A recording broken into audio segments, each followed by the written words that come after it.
press conference untuk mengevaluasi terkait tindakan yang sudah teman-teman laksanakan selama SIPAN ini. Namun sebelum untuk menyampaikan kondisi pasien, terlebih dahulu saya menyampaikan pasien yang saya laksanakan tindakan pada pagi. Jadi untuk pasien yang saya dapat itu Nyonya J, pasiennya ini hipertensi, pasien di marker. Jadi Nyonya J ini masih mengeluh pusing, tekanan darah 150/95 mmHg, kemudian monitoring dan tekanan darah dan edukasi sesuai dengan anjuran teman-teman dari Dinas Malam itu sudah dilakukan. Untuk berikutnya disarankan tetap dilakukan monitoring tekanan darah secara berkala. Kepada teman-teman juga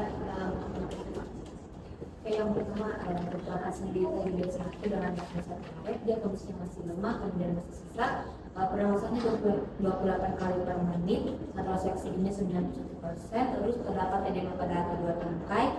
Tadi tindakan yang dilakukan ada pemberian oksigen, posisi bipolar, terus untuk saran untuk tindakan selanjutnya kemudian lebih ke pemantauan tanda-tanda vital selama monitoring pernafasan. Baik, untuk selanjutnya itu pada pasien Nyonya D, dia itu masih sesak, kemudian didapatkan respirasi rate-nya itu 30 kali per menit, kemudian SpO2-nya itu 89% dan terdapat edema pada kedua tungkai pada bagian bawah dan masih ada oksigennya. Kemudian diberikan posisi semi-fowler dan reposisi sudah dilakukan. Kemudian untuk disarankan untuk shift berikutnya dilakukan observasi ketat terutama pada status pasiennya. Selanjutnya itu Nyonya H, pasien minimal care dengan kasus angina. Jadi Nyonya H ini masih mengeluh nyeri dada ringan pada saat aktivitas. Kemudian manajemen nyeri dan edukasi sudah dilakukan. Untuk disarankannya itu di shift berikutnya dilakukan pemantauan nyeri secara berkala. Oke, selanjutnya kalau dari Tuan E itu dia dengan pasien hipertensi, nadinya masih tidak teratur dengan sekitar 110 kali per menit. Kemudian sudah juga dimonitoring nadi serta pembatasan aktivitas. Disarankan untuk shift selanjutnya monitoring nadi secara berkala.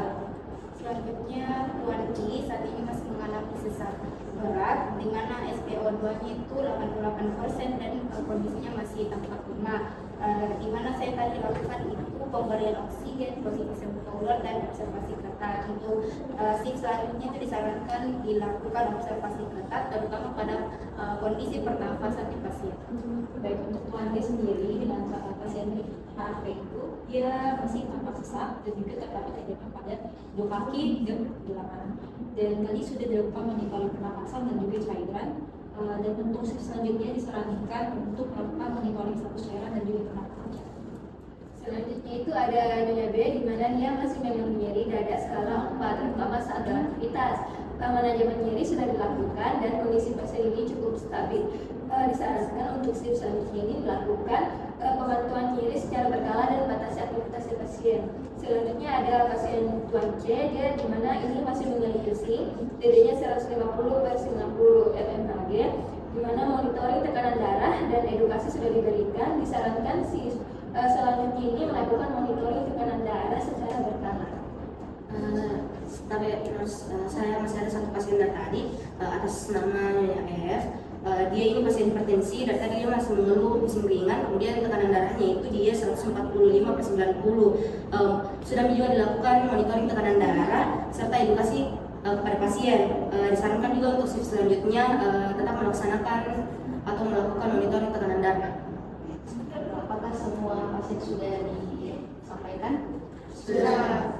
Baik, dari laporan teman-teman, jadi nanti kita akan melaksanakan operan ke teman-teman di Sores sesuai dengan hasil yang teman-teman sampaikan. Sebelum itu, sebelum saya tutup, apakah dari teman-teman ada kendala atau hal yang ingin disampaikan?